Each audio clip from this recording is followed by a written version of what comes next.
भैया जी, इस वीडियो में जानेंगे कि मखाना कैसे बनता है। मखाना बनने की पूरी जानकारी मखाने की खेती से लेकर मखाना तैयार होने तक हर प्रोसेस को दिखाने वाले हैं। तो चलिए वीडियो की शुरुआत करते हैं। आपको बता दें कि मखाने की खेती किसी खेत या जमीन पर नहीं की जाती, बल्कि मखाने की खेती तालाब में की जाती। मखाने की बुआई से पहले अक्टूबर-नवंबर महीने में तालाब से जलमुखी व अन्य खरपतवार को निकाला जाता है और फिर दिसंबर से जनवरी महीने तक कुछ इस तरह से तालाब में मखाने की बीज की बुआई की जाती है। मखाने का बीज कुछ इस प्रकार दिखता है, काला और भूरे रंग का।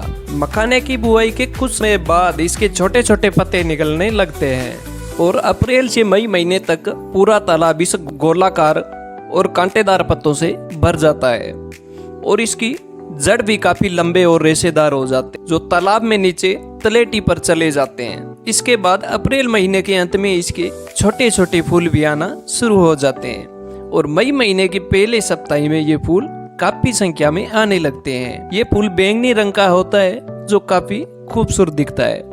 अब मई महीने के अंत से फल भी आना शुरू हो जाता है। मखाना का फल स्पंजी और कंटीला होता है। इसमें बीज की बात करें तो एक फल में 70 से 110 बीज होते हैं। यही बीज आगे चलकर मखाना बनने वाले हैं। जुलाई महीने तक मखाने का फल तैयार हो चुका होता है, इसलिए ये पानी के अंदर ही फटने लगता है और इसका बीज पानी पर तैरने लगता है। इसके बीज के चारों तरफ गुलाबी रंग का कवर ऐसा कवर होता है और जब 1-2 दिन बाद यह कवर गल जाने के बाद सफेद हो जाता है, तब ये बीज तालाब की तलेटी पर बैठ जाता है और अगस्त सितंबर माह में मखाने का पत्ता भी गलना शुरू हो जाता है। उसके बाद में तालाब से उन पत्तों को सफाई कर ली जाती है और जो मखाने का बीज पानी के अंदर बैठ गया था, अब उसे बाहर निकाला जाएगा, जिसके लिए किसान लकड़ी से बनी बड़ी सी छलनी नुमा टोकरी, जिसकी मदद से पानी के अंदर से मखाने के बीज को निकालते हैं। सच में हमारे किसान भाई बहुत कड़ी मेहनत से इस काम को करते हैं। जब सारा बीज निकल जाता है तो उसे पैरों से मसल कर उसकी सफाई की जाती है, जिसे बीज निकल जाता है। फिर पानी से इस बीज को साफ कर लिया जाता है। बाद में इनको बोरों में भरकर इसे अगले प्रोसेस के लिए तैयार किया जाता है। इसके लिए इन मखाने के बीज को धूप में अच्छी तरह सुखा देते हैं और फिर छलनी से छानकर अलग अलग प्रकार के बीजों को अलग करा जाता है।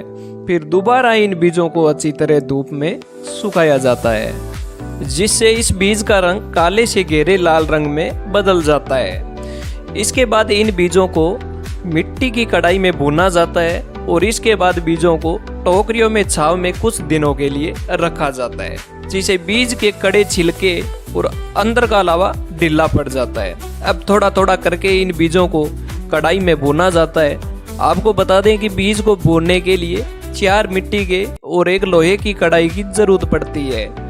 भूनते समय लोहे की कढ़ाई से बीज के द्वारा फटफट की आवाज आने पर इस बीज को कढ़ाई से निकालकर लकड़ी के पिट्टे पर रखकर लकड़ी से बने थापी से मार कर फोड़ा जाता है, जिसे छिलका टूटकर अलग हो जाता है और काफी गर्म होने के कारण बीज लावा के रूप में फूटकर बाहर खिटक जाता है और यही लावा मखाना बन जाता है। अब मखाने की पॉलिशिंग और इसे अच्छी तरह छिलका अलग करने के लिए मखाने के लावे को इसमें मशीन में डाला जाएगा, जिसे निकलने के बाद एकदम दूध या सफेद मखाना तैयार हो जाता है और फिर इन सभी को पैकेट में भरकर पैक कर देते हैं। तो ऐसे मखाना तैयार हो जाता है। दोस्तों, हमें इतनी सारी जानकारी इकट्ठा करने में काफी सारी मेहनत लगी है। आशा करता हूँ आप वीडियो को लाइक जरूर करेंगे और आगे ऐसे ही जानकारी भरे वीडियो देखते रहने के लिए हमारे चैनल को जरूर सब्सक्राइब करें। ऐसे ही इंटरेस्टिंग वीडियो डेली मिलती रहेगी।